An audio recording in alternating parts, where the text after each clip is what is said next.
う想像が難しいんですけど、これおむつの中身なんです。So this is actually kind of shredded nappies? Diapers. Oh. Wow. 未使用ですよ。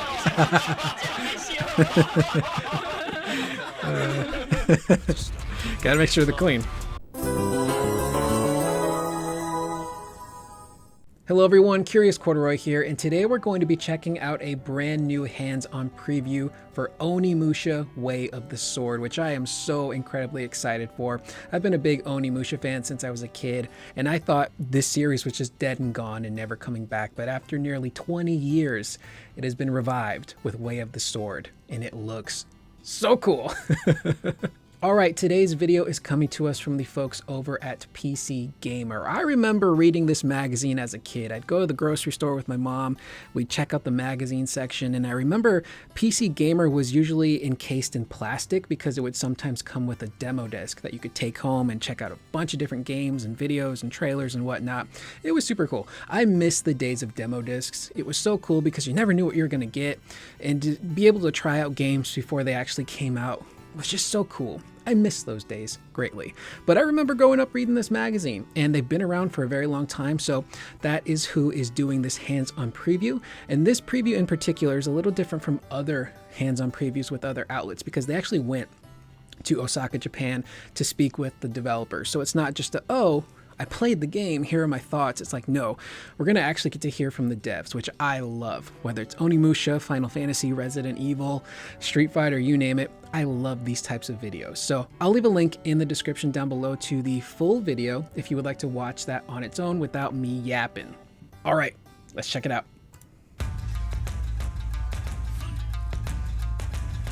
All right, this video's starting off great already. In 2001, Onimusha Warlords became the first PS2 game to sell 1 million copies. Insane. Kicking off a beloved series of dark fantasy action games.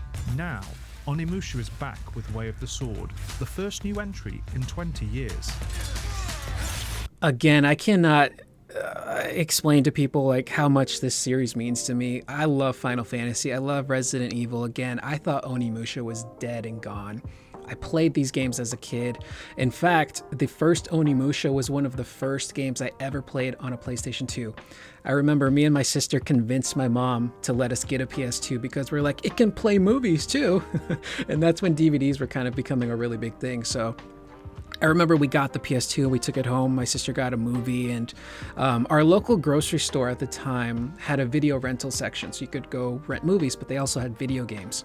And the first two games I remember renting were Tekken Tag Tournament and Onimusha Warlords. And I remember playing the crap out of those games. And Onimusha in particular was basically like Resident Evil, but in Japan. And instead of, this elite team of stars operatives, you had samurai. Instead of guns, you had swords. And instead of zombies, you were fighting demons. So it was like a really cool, different take on a Resident Evil, so to speak. And it hit me so hard. And then the second game came out with Samurai's Destiny, and we had Jubei, and then Demon Siege, which was the third game, came out.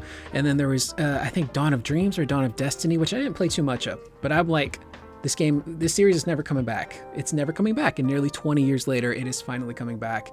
It feels surreal. Like, I'm giddy watching this because I'm like, is this real? We're getting so many cool things in gaming now. Well, there's a lot of crappy stuff happening too, but there's a lot of cool stuff happening too. I recently travelled to Capcom. Look at that, in Capcom. Japan to play the game, meet the people behind it, and answer the question everyone's asking.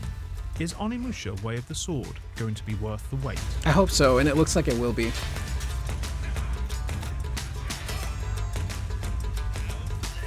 I'm just happy Capcom is in a position where they can do this stuff now. They can bring back some of the older games. Osaka. Dude, look at all that stuff. So in terms of the story, as a brand new title after such a long time, we wanted to create a very accessible point where players that were not familiar with the series could jump in and experience the world. But we also wanted to add elements that fans of the series could also appreciate. Soft reboot, so to speak. Way of the Sword puts you in the boots of a fictionalized Miyamoto recreation Musashi. of the real-life swordmaster Miyamoto Musashi Oh, it's so as he cool. battles the demonic Genma. Film buffs might notice Musashi's likeness is modelled Toshihiro. after none other than the late, great Japanese film star Toshiro Mifune. Mifune-san, who passed away in 1997, became synonymous with the role after playing an older Musashi in a trilogy of films in the 1950s. One of my favorite actors of that time. If you've never watched a samurai film from back in the day, or even like a modern samurai film, you are missing out. It is so cool, dude. I am so enamored. My inner weeb is so enamored with that point in time and the movies and like medieval Japan, feudal Japan. It's just so interesting. In making this title, we always had in mind Miyamoto Musashi as the main character. We wanted to depict a Miyamoto Musashi that was kind of cool but a little rough around the edges. And when we were thinking about who could play that role, the first name that popped into our minds for us was Toshiro Mifune-san. He's played the role himself in the movies, but as a samurai icon that's recognizable around the world, he was a perfect fit. The main aim wasn't to try and recreate Mifune-san. Our main goal was essentially recreating Mifune-san in a way that we could use to depict the Miyamoto Musashi that we wanted to create for. One of the challenges with recreating Cut off weird. Mifune-san was that, unlike with a lot of current or recent actors, a lot of the reference images were black and white, so being able to recreate the finer details of him, especially like skin color, was quite difficult. That's also the really cool thing about what Capcom does with the Onimusha series in particular, is that they will take actual historical events, historical figures, and put their own Capcom Onimusha twist on them, and they will change the characters a little bit, change their fates, what happens in history. It's pretty cool. And this is a big thing too, is casting actors to portray their characters. Samanosuke in the first game was modeled after a real life actor whose name I'm blanking on. Same with Jubei in Samurai's Destiny. Jean Reno famously in the third game. So this is something they really love to do with Onimusha in particular. You see, like with Resident Evil, they will cast actors, or models rather, to do like the face likeness, but that's about it. But this is like ingrained in the DNA of Onimusha, is having these very classic actors be the visual representation of what their characters are going to be in the game, but they always put their own spin on it.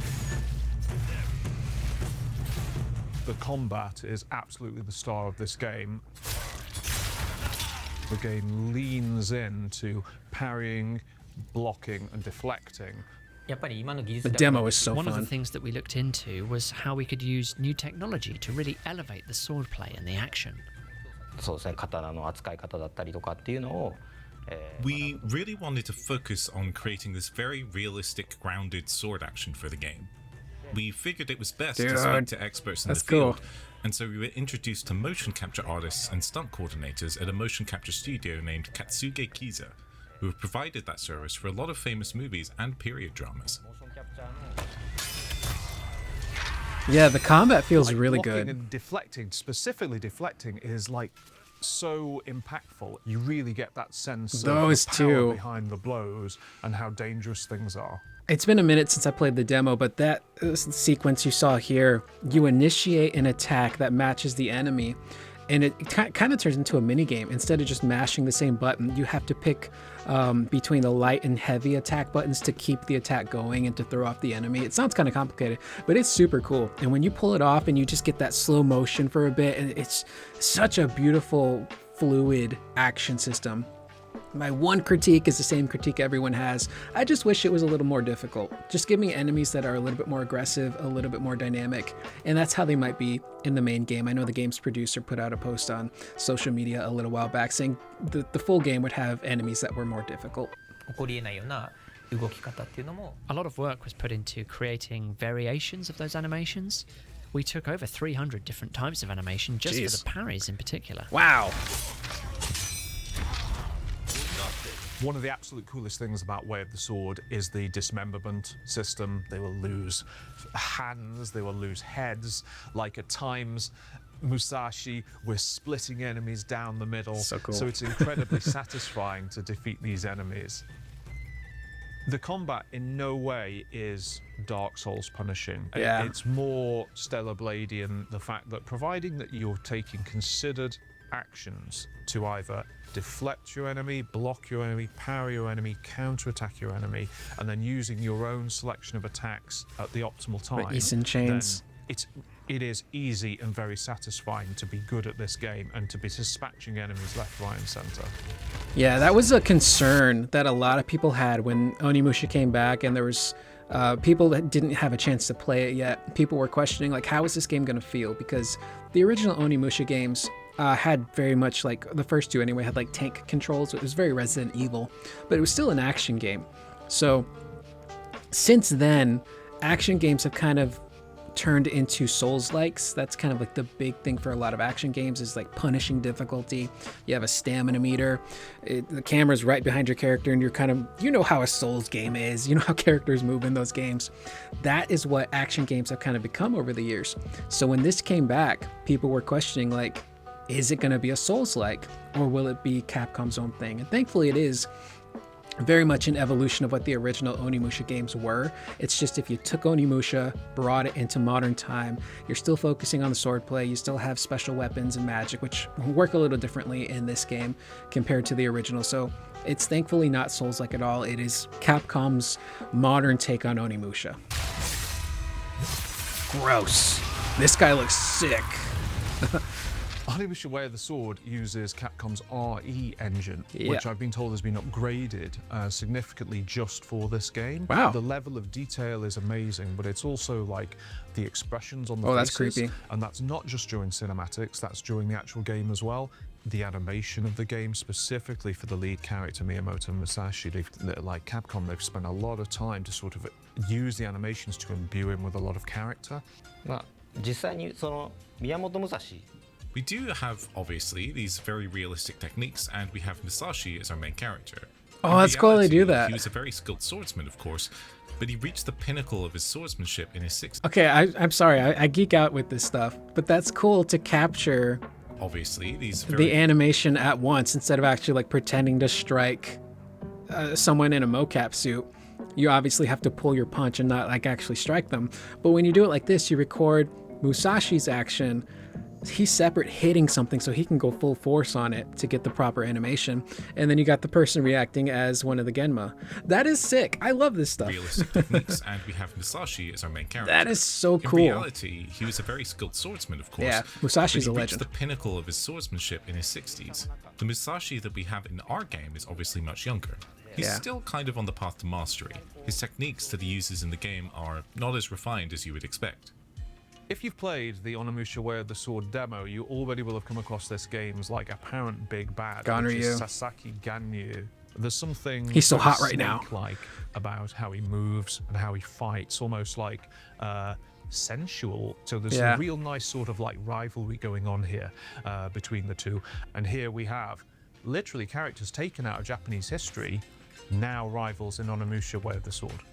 We wanted They're to lovers. have this really clear contrast between the way he moves and the way Musashi moves. So with Musashi, his moves are quite wild and rough around the edges and kind of powerful.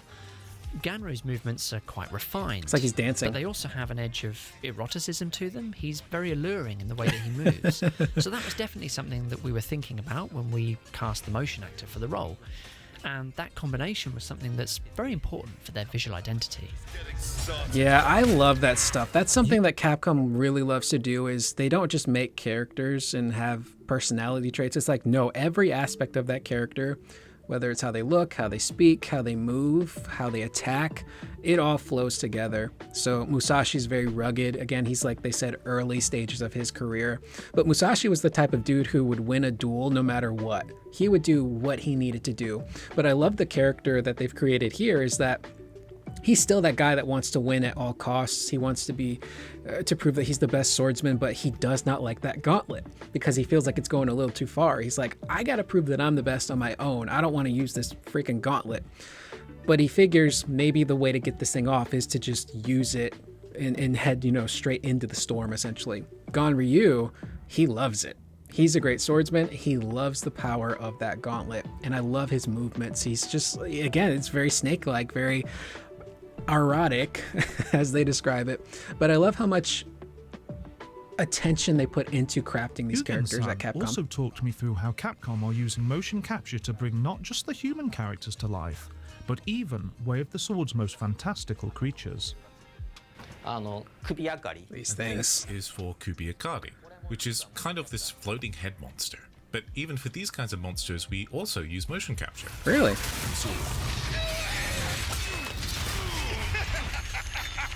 My mistake. My mistake.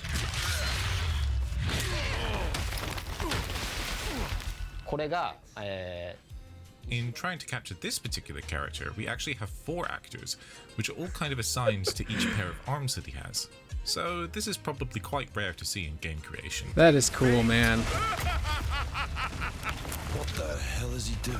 When I came into it today, I was expecting very serious, dark fantasy fare. But what I was caught off guard with, that at times there's like some real moments of like charm and comedy and like lightness in the game. Some of the bosses that I fought today, one in particular was an absolutely horrific, like multi-armed, multi-finger like monstrosity.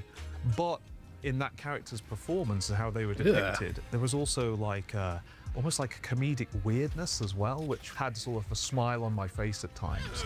Yeah, that's Onimusha.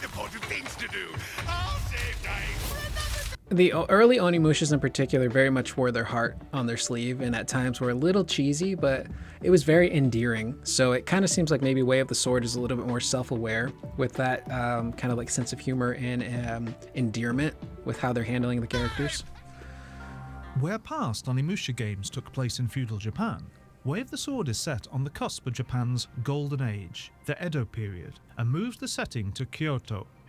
Part of my visit included tours of several famous historic sites in Kyoto, which have been recreated in the game. Obviously, this is our first Onimusha title in a good 20 years. If we did set this one also in the Sengoku period, there might be an expectation that this would be a continuation of the stories from those games. It was kind of a good starting point to create a new setting for Onimusha. The reason why we picked the Edo period was essentially because we wanted to focus on Musashi as a hero, and we wanted to depict the Musashi kind of before he became a swordmaster, and that overlapped very nicely with that period. Unlike in the demo, today I've seen environments that are not really tight and linear.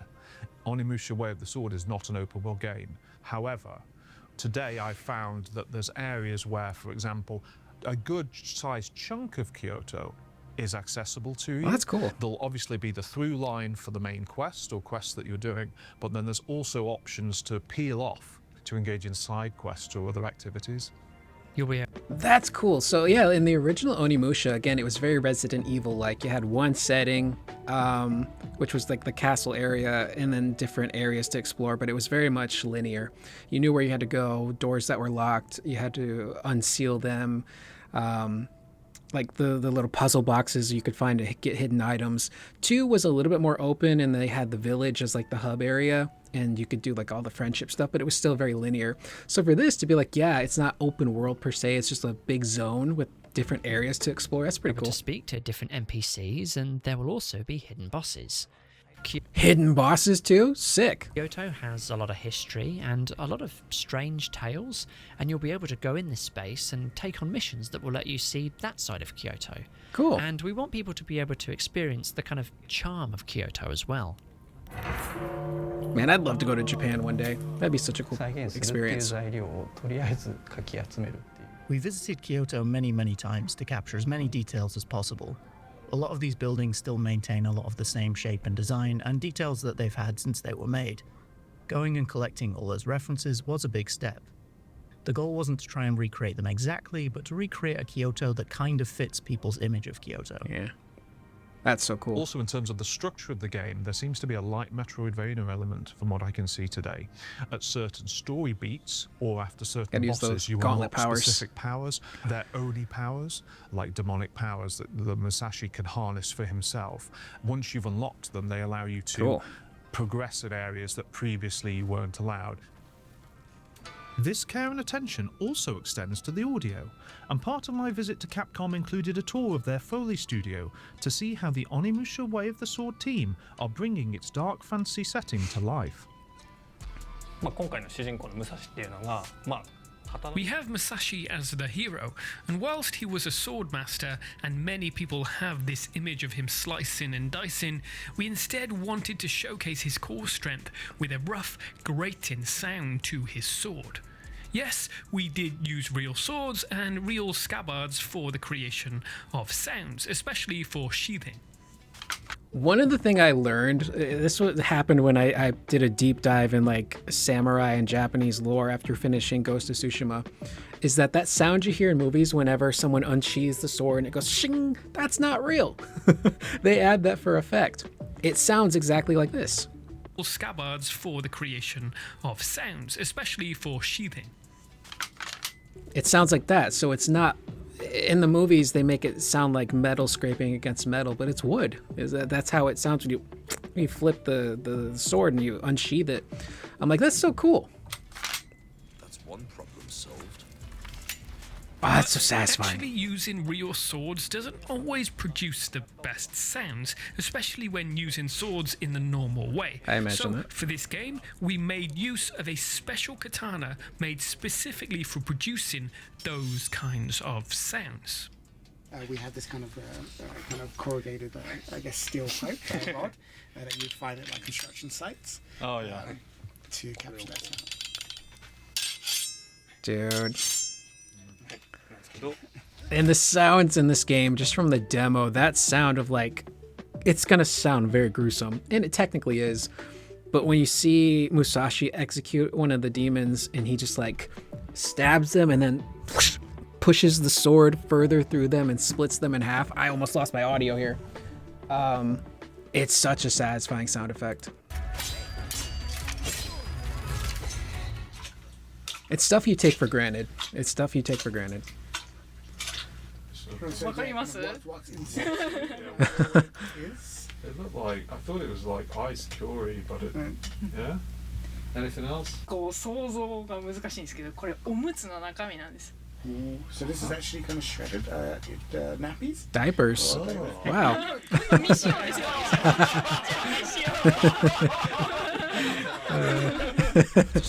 Gotta make sure they're clean. Dude. Capcom themselves understand that there's going to be a lot of gamers who have never played an Onimusha game before. I think if you want to get into Onimusha, it's a great starting point because, yeah, that accessibility seems to be built in. It's pretty awesome, I've got to say. Onimusha Way of the Sword releases September 4th for PC, Xbox Series X and S, PS5 and Nintendo Switch 2. Check out pcgamer.com for all things Onimusha, and for more news, reviews and previews of the latest games, subscribe to PC Gamer. I'll give that a like. That was a very well put together preview. I like these types of previews, again, when they go more in depth. Thank you to Robert Jones. He did a great job on this one. But man, to have Onimusha finally return, I never thought that was going to happen, dude. And I'm just happy that Capcom is in a spot where they can do this stuff now, because there was a very dark period of time there where Capcom was just in the gutter. There was rumors that they were going to get bought out by like Tencent or shut down. And the combination of Monster Hunter and Resident Evil 7 saved the company. And now they're in a position where they're making so much money and are so successful that they can still focus on those big tentpole titles, but they can also do some of the smaller, weirder projects. Like, it didn't do very well, but Exoprimal, it's like a weird kind of experimental game. Kinitsugami, I believe, was the other one, which I think did okay. But then they can do this. They can bring Onimusha back and be like, yeah, we can take a chance on an Onimusha. But it seems very clear they're putting a lot of effort into this game. I'm very curious to know what the budget for this game is. Whatever it is, they're using it in a way that seems very fiscally responsible, is what I'll say. Because they're putting so much into the gameplay, into the characters, they don't talk about it in this video, but the music, into the sound effects. There's just so much thought put into bringing back Onimusha.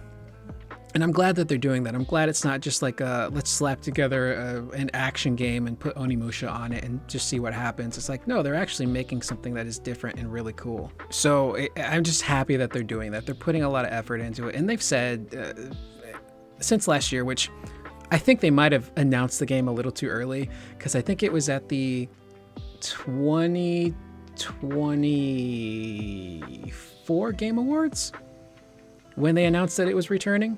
What year are we in? We're in 2026.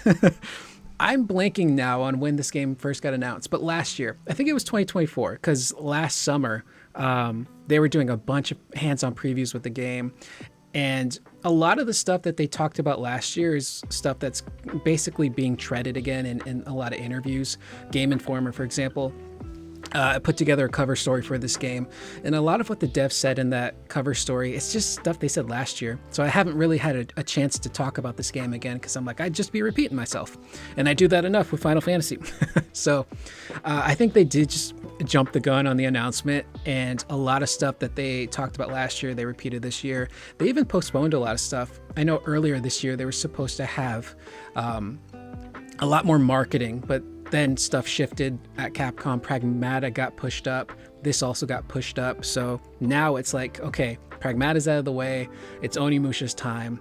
We can focus on this game now. So if you haven't played the original Onimushas and you're looking at this game, you got to check out the originals. They're on digital only, I believe. I don't think they released physical versions of Onimusha, Warlords, and Samurai's Destiny. So you can buy them online. I think they're in like a twin pack. Such fun games. I played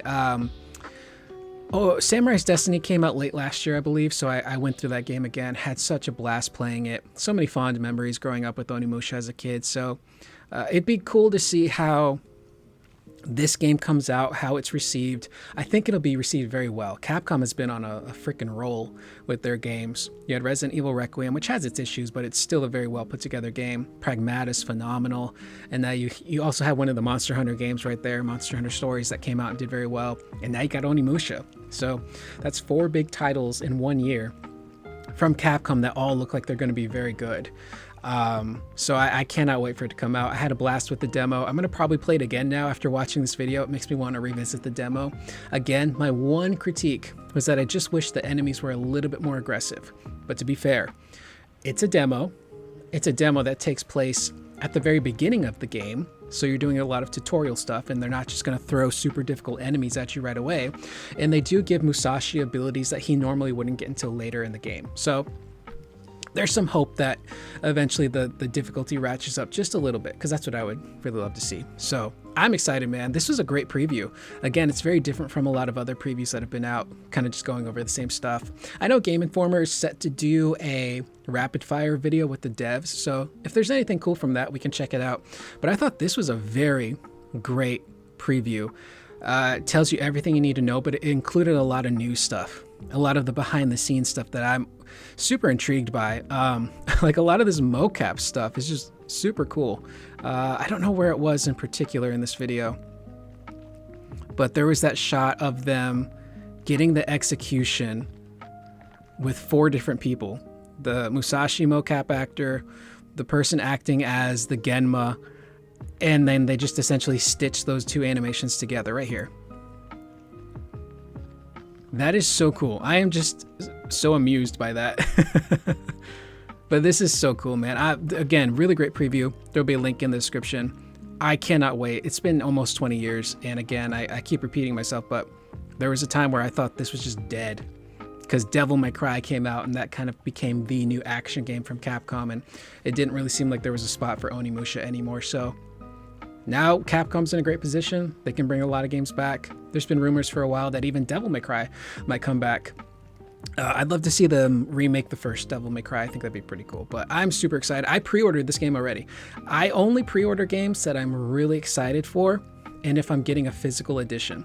And the physical, I think it's the collector's edition of this game, comes in a really cool, beautiful steel box. It's such a cool case. So I had to make sure I got that before it got sold out, because I made that mistake with Requiem. Resident Evil Requiem, I didn't pre-order the physical edition in time, and that thing was sold out everywhere. So I will be getting this one. But If you're someone who's an Onimusha fan, maybe you're someone who's new to Onimusha, you're excited by this game, but you never played the old ones, let me know in the comments down below. How are you looking, or how are you feeling rather, towards Way of the Sword? Is it something that you'd be into? Does it make you kind of want to check out the old games? Because they are really good. But with that being said, let me know your thoughts in the comments below on what we covered in today's video. I am Curious Corduroy. I will see you guys in the next video. Please remember to always be excellent to one another.